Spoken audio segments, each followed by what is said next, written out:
Hi friends! It might have seemed like Donald Trump was once again trying to rattle Moscow's nerves, this time with a warning of additional tariffs on Russian oil. Yet, in the Kremlin, it appears the reaction was little more than a shrug. According to Bloomberg, shipments of black gold to India continue steadily, as though the threats had never been made. And we're not talking about token amounts here. Millions of barrels are still making their way south every single day. Before we begin, friends, subscribe to the channel. We bring you the latest and most important world news, exclusive conflict details, and the most accurate forecasts. The numbers tell their own story. Over the past 4 weeks, average seaborne deliveries reached 3.11 million barrels per day. Yes, that's a modest 3% drop from earlier levels. But let's be honest, such a dip looks more like a momentary breath than a genuine response to loud words from Washington. And here's where it gets interesting. India, one of Russia's most important crude buyers, clearly has no intention of shutting the taps simply because Trump has raised his eyebrows. In New Delhi, the calculus is simple.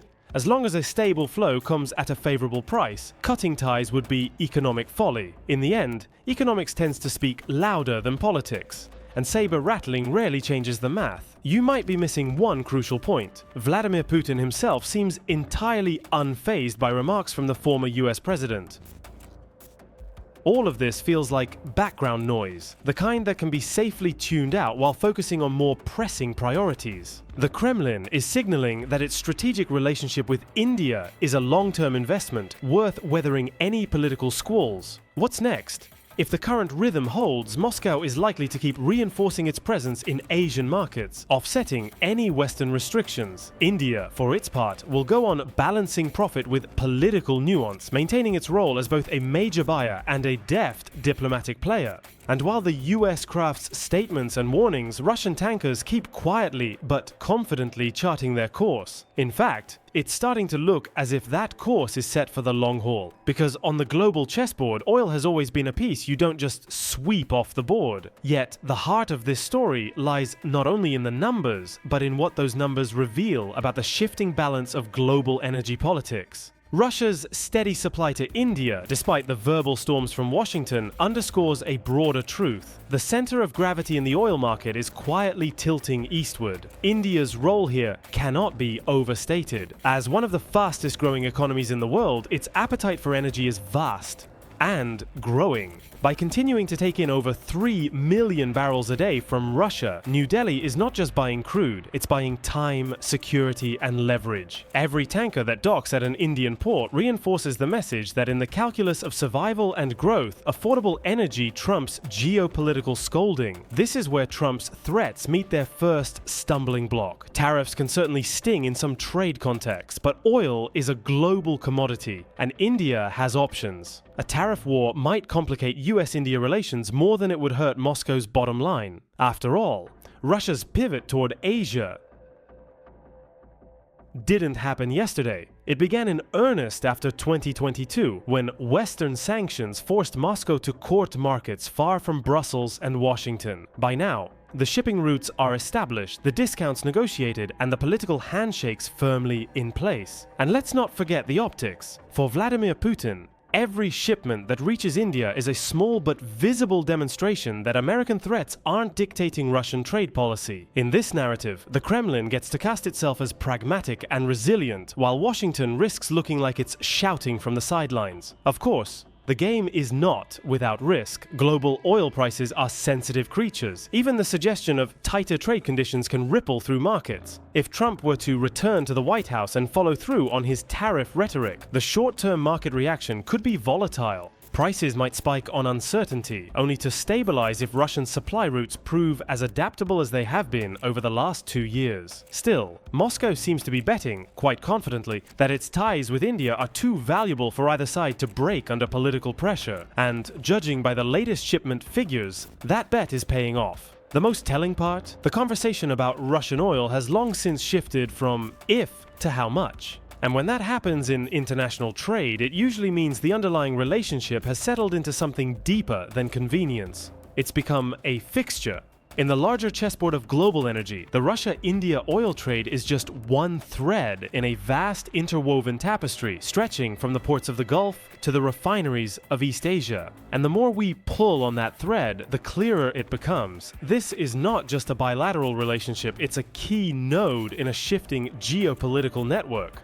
Enter China. While India has emerged as a high-profile buyer of Russian crude, China has been quietly, and sometimes not so quietly, absorbing even larger volumes. This dual demand from the world's two most populous nations has given Moscow something it lacked before Western sanctions: a stable, diversified market base in Asia. For Russia, this isn't just insurance. It's a long-term reorientation of its export map. For Trump or any US administration hoping to choke off Russian oil revenues, that's a nightmare scenario. And here's the twist. OPEC Plus has been watching closely. The alliance, already a complex balancing act between Middle Eastern producers and Russia, now has to account for the fact that Moscow's barrels are moving east at full speed, often at a discount. That puts quiet pressure on other producers, forcing them to consider their own pricing strategies if they want to remain competitive in Asian markets. India's role here is particularly strategic. Unlike China, which has its own deep entanglements with Moscow, New Delhi maintains strong security and trade ties with Washington. It's walking a diplomatic tightrope,